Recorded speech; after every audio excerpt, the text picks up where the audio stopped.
Hello, আসসালামু আলাইকুম। সবাই ভালো আছেন নিশ্চয়ই। আমিও ভালো। আজকে আপনাদের খুবই মূল্যবান সময় একটা একেবারে অপ্রয়োজনীয় আন্ডাররেটেড একটা বিষয় নিয়ে আলোচনা করতে যাচ্ছি। ক্যারিয়ার। আমরা যখন ছোটবেলায় ছিলাম বা আপনারা হয়তো খেয়াল করেছেন, আমরা সবসময় চেষ্টা করতাম যে আমার বন্ধুটা কোন স্কুলে, কোন কলেজে ভর্তি হচ্ছে। সে জায়গাগুলোতে অ্যাডমিশন নেওয়ার চেষ্টা করতাম। একইভাবে আমার বন্ধুটা বা আমার ক্লাসের বান্ধবীটা কোন টিচারের কাছে টিউশন নিচ্ছে, সেই টিচারের ওই স্পেসিফিক ব্যাচে অ্যাডমিশন নেওয়া যায় কিনা, এটা নিয়ে সবসময় উদ্গ্রীব থাকতাম। এবং বর্তমান জেনারেশনে ওই একই জিনিসটা আছে, তবে ডিফারেন্ট একটা ক্যাটাগরিতে।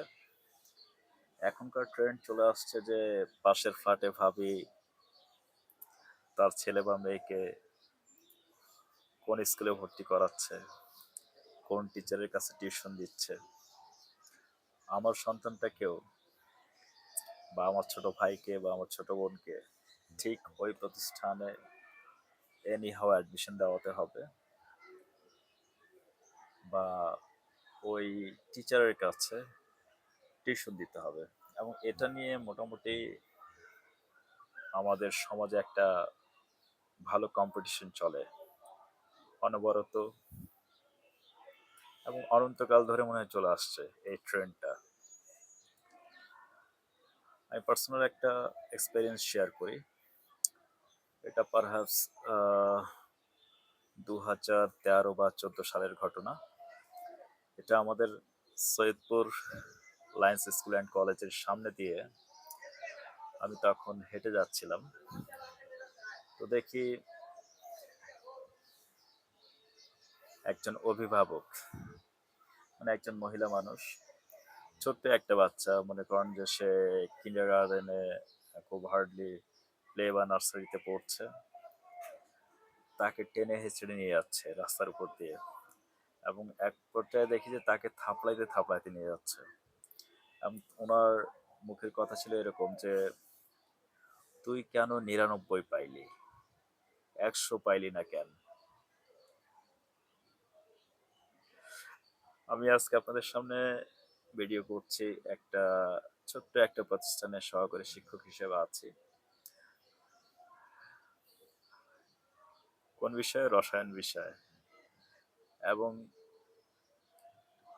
আমি রসায়নে ফেল করেই কিন্তু রসায়নের টিচার হয়েছি। এখন আমি চিন্তা করি, এই মহিলা যদি আমার অভিভাবক হতো তাহলে তো আমার লাইফে শিক্ষকতা পেশায় আসা সম্ভব হতো না। পুরো লাইফটাই আমার হেল হয়ে যেত। যাই হোক, আমরা মূল আলোচনায় চলে আসি। কেরিয়ার, এটা খুবই ইম্পর্ট্যান্ট একটা পার্ট মানুষের জীবনের। আমাদের ইন্টেন্সিটি, আমাদের কিউরিসিটি, আমাদের কম্পিটেন্সি, আমাদের আগ্রহ, যে বিষয়গুলো তো আছে, আমরা যদি ওটার সাথে রিলেটেড পড়াশোনা করি তাহলে আমাদের একটা আনন্দের একটা জায়গা থেকে যায়। একই সাথে আমরা একটা ভালো কেরিয়ার করতে পারি। আমি যে প্রতিষ্ঠানে চাকরি করি সেটা হচ্ছে একটা সংযুক্ত শিক্ষা প্রতিষ্ঠান। এখানে ক্লাস 6 থেকে ক্লাস 10 পর্যন্ত পড়াশোনা করানো হয়। তো আমি মূলত ভোকেশনাল শাখায় সহকারী শিক্ষক রসায়ন বিষয়ে রয়েছে। এটা হচ্ছে রামপাল বাগেরহাটের শ্রীফলতলা পাইলট প্রাথমিক বিদ্যালয় নামে প্রতিষ্ঠানটা। তো আল্লাহ যা করে ভালোর জন্য করে। এখানে ফর্চুনেটলি বা আনফর্চুনেটলি আমার নিয়োগ। তো এই শাখায় যদি আমি নিয়োগ না পেতাম, তাহলে এখানকার যে ভিতরের যে এতগুলো সুযোগ সুবিধা, এটা আমি নিজেও ফেস করতে পারতাম না। আমি নিজে জেনারেল শাখায় পড়াশোনা করেছি, but luckily I am very lucky. যদি এই প্রতিষ্ঠানের সাথে এই শাখায় যদি নিযুক্ত না হতাম, এর ভিতর যে এত সুযোগ সুবিধা আছে, এগুলো আপনাদের সাথে আজকে আমি এখানে বসে শেয়ার করতে পারতাম না।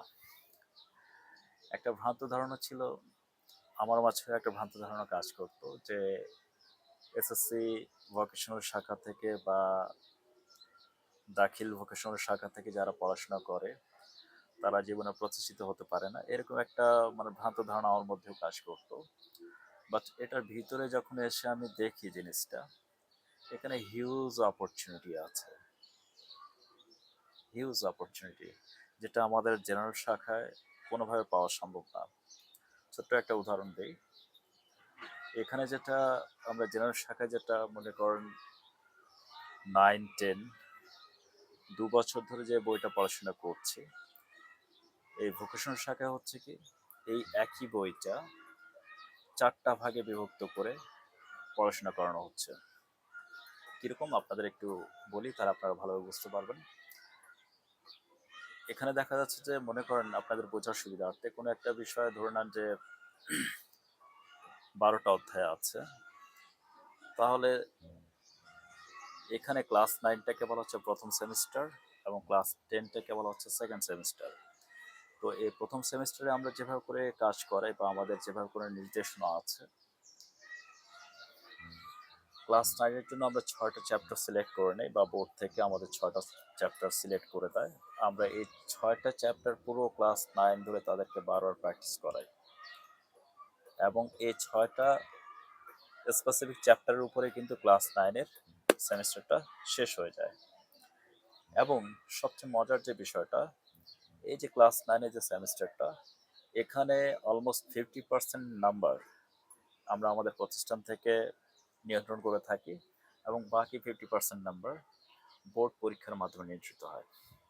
এই ভোকেশনাল শাখায় কিন্তু ক্লাস 9-এ একটা বোর্ড পরীক্ষা দিতে হয়, ক্লাস 10-এ একটা বোর্ড পরীক্ষা দিতে হয় এবং এদের সমন্বিত রেজাল্টের মাধ্যমে ফাইনালি একটা রেজাল্ট পাবলিশড হয়। আরেকটা বিষয় হচ্ছে যেটা এবছর সরকারকে অবশ্যই ধন্যবাদ জানাতে হয়, এবছর খুবই ইন্টারেস্টিং একটা উদ্যোগ নিয়েছে সরকার বা কারিগরি শিক্ষা বোর্ড। সেটা হচ্ছে যে first time in the history, প্রথমবারের মতো জীববিজ্ঞান বা বায়োলজি সাবজেক্টটা আমাদের কারিগরি শিক্ষার অন্তর্ভুক্ত হয়েছে। এতে করে আমাদের যে স্টুডেন্টরা রয়েছে তারা বুয়েট, চুয়েট, রুয়েট যে কোনো ইউনিভার্সিটি সহ মেডিকেল কলেজে পড়াশোনার সুযোগ পাচ্ছে। আমি আবার বলছি যে যারা ভোকেশনালে পড়াশোনা করছে, সেটা দাখিল হোক বা এসএসসি ভোকেশনাল হোক, তারা কিন্তু মেডিকেলেও পড়াশোনার সুযোগ পাচ্ছে। এটা নিশ্চয়ই খুব ভালো একটা উদ্যোগ সরকারকে, অবশ্যই সরকারকে বা যারা এই সিদ্ধান্ত নিতে সহযোগিতা করছেন তারা অবশ্যই প্রশংসার দাবিদার। আরেকটা বিষয় হচ্ছে যে যারা ভোকেশনাল থেকে যারা পড়াশোনা করছে, তাদের হচ্ছে ডিরেক্টলি অলমোস্ট 30 বা 30+ সরাসরি কোটা রয়েছে ডিপ্লোমা ইঞ্জিনিয়ারিং করার জন্য।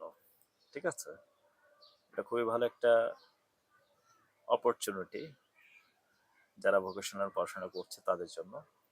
আরও হচ্ছে যে বিভিন্ন সরকারি বা মানে স্বায়ত্তশাসিত প্রতিষ্ঠান রয়েছে, যেমন মনে করেন যে সেনাবাহিনী, বাংলাদেশ পুলিশ, বিমান বাহিনী, বিডিআর বা বাংলাদেশ রাইফেলস বা বিজিবি, যেটাই বলি না কেন, এই সেক্টরগুলোতে স্পেসিফিক কিছু ডিমান্ড রয়েছে, যেমন বেসিক কিছু ট্রেডের উপর ভিত্তি করে জনবল নিয়োগ দেওয়া হয়, যেগুলো স্পেসিফিকভাবে আপনারা যদি চাকরির সার্কুলারটা যদি দেখেন, তাহলে সেখানে কিন্তু স্পেসিফিকভাবে বলে দেওয়া থাকে যে জেনারেল ইলেকট্রনিক্স বা জেনারেল মেকানিক্স বা জেনারেল মেকানিক্যাল, স্পেসিফিক একটা ট্রেডের কথা উল্লেখ করে দেওয়া থাকে। ওই ট্রেডের বাইরে কোনো জনবল নিয়োগ দেওয়া হয় না। তো দেখা যাচ্ছে যে এদিক থেকে তাহলে যারা ভোকেশনাল রয়েছে তারা একটা ভালো একটা অপরচুনিটি বা সুযোগ পাচ্ছে চাকরির বাজারের ক্ষেত্রে। আরেকটা ইন্টারেস্টিং বিষয় যেটা শেয়ার করা খুব প্রয়োজন, চীনে বেশ কিছু শিক্ষা প্রতিষ্ঠান রয়েছে, বেশ কিছু ইঞ্জিনিয়ারিং ইউনিভার্সিটি রয়েছে, যারা ফুল ফ্রি স্টুডেন্টশিপ দিচ্ছে। এখন এটার ক্রাইটেরিয়াটা কি? এটার ক্রাইটেরিয়াটা হচ্ছে যে আপনাকে অবশ্যই ভোকেশনাল থেকে পড়াশোনা করতে হবে, এবং ভোকেশনালটা শেষ করার পরে আপনাকে উচ্চ মাধ্যমিক বা ইন্টার যেটা বলি, ইন্টারটাও সায়েন্স থেকে পড়তে হবে। আমি আবারও বলছি, এসএসসি ভোকেশনাল শেষ করলেন, এরপর আপনাকে অবশ্যই ইন্টারমিডিয়েটটা সায়েন্স ব্যাকগ্রাউন্ড হতে হবে। দেন এখান থেকে বের হওয়ার পরে আপনারা সেই ইঞ্জিনিয়ারিং কলেজগুলোতে আপনারা সরাসরি ফুল ফ্রি স্টুডেন্টশিপ ভিসায় অ্যাপ্লাই করতে পারবেন এবং সেখানে পড়াশোনার সুযোগ পাবেন। তো এটা খুবই ভালো একটা উদ্যোগ এবং খুব ভালো একটা অপরচুনিটি। এই অপরচুনিটি শুধুমাত্র যারা ভোকেশনাল পড়াশোনা করছে শুধু তাদের জন্যই। জেনারেল যারা রয়েছে তাদের জন্য কিন্তু এই নিয়মটা প্রযোজ্য নয়। তো এর বিস্তারিত যে তথ্যগুলো বা ভিডিওগুলো রয়েছে সেগুলো আমরা নেক্সটে আরও আপনাদের সাথে শেয়ার করব। আমাদের যদি এ পর্যন্ত যে যতটুকু আলোচনা হয়েছে এই আলোচনাটুকু যদি ভালো লেগে থাকে তাহলে প্লিজ আপনারা শেয়ার করবেন। আর আমরা চেষ্টা করি আপনাদেরকে ভালো শিক্ষামূলক কন্টেন্ট উপহার দেওয়ার জন্য। আপনাদের যদি এই কন্টেন্টগুলো ভালো লেগে থাকে আপনারা প্লিজ শেয়ার করবেন, একই সাথে আমাদের এই চ্যানেলটা সাবস্ক্রাইব করবেন। এতে করে আমরা আরও বেশি উৎসাহিত হই, আরও বেশি অনুপ্রেরণা পাই। আজ এ পর্যন্তই। সবাই সুস্থ থাকুন, ভালো থাকুন, উদ্দেশ্যমূলক পড়াশোনা করুন, ভালো কেরিয়ার গড়ুন। অবশ্যই আপনার সন্তানকে একটিবারের জন্য জিজ্ঞেস করবেন সে আসলে কি চায়, তার স্টেমিনা কি, সে কোন সেক্টরে ভালো। অভিভাবক হিসেবে এটা হচ্ছে আপনার প্রথম দায়িত্ব। কাউকে অনুসরণ করার প্রয়োজন নেই। আপনার বাচ্চা, আপনার সন্তান কোন সেক্টরে ভালো আছে, তার স্টেমিনা বুঝে একটা ভালো কেরিয়ারের জন্য যে পড়াশোনাটুকু দরকার সেটাই করেন। কোনো ভাবিকে ফলো করার প্রয়োজন নেই, কোনো ভাবির সন্তান কোথায় পড়াশোনা করছে এটা ফলো করার মোটেও প্রয়োজন নেই। আপনার সন্তানের জন্য যেটা ভালো সেই অনুযায়ী একটা শিক্ষার ব্যবস্থা করুন। সবাইকে ধন্যবাদ। আল্লাহ হাফেজ। আসসালামু আলাইকুম।